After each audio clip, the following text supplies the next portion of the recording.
J'ai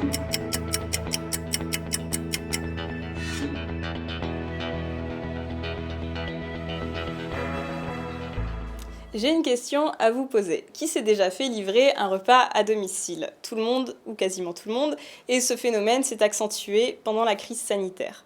L'ubérisation fait aujourd'hui partie de notre quotidien puisqu'on fait appel aux plateformes numériques pour se faire livrer un repas, pour commander un chauffeur ou encore pour faire nos courses.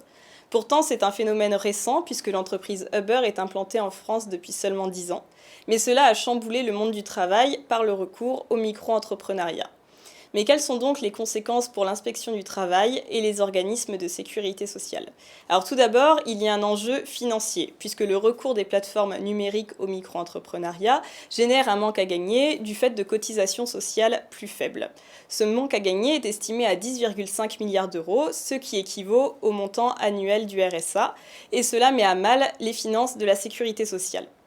Ensuite, il y a un enjeu relatif à la santé et la sécurité au travail des travailleurs des plateformes, puisque le Code du travail ne leur est pas applicable, et cela génère des pratiques abusives et des pratiques illégales. On peut notamment noter le fait de recourir à une main-d'œuvre étrangère sans titre de travail, ou encore par la dissimulation d'activités salariées.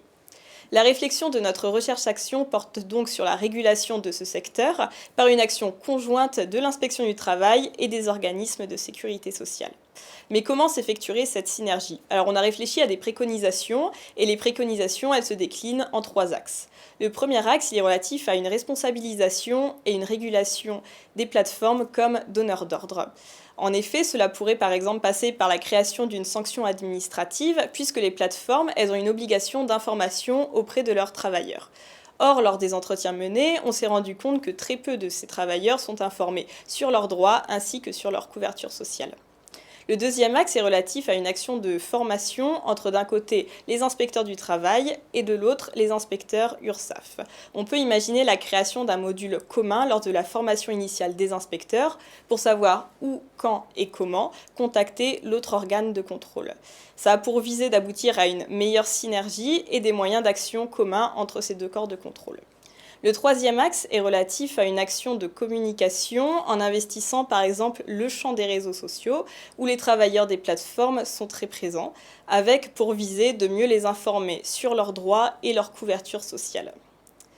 Pour éviter une remise en question du modèle de sécurité sociale français, une régulation de l'économie numérique par l'action conjointe de l'inspection du travail et des URSSAF est nécessaire.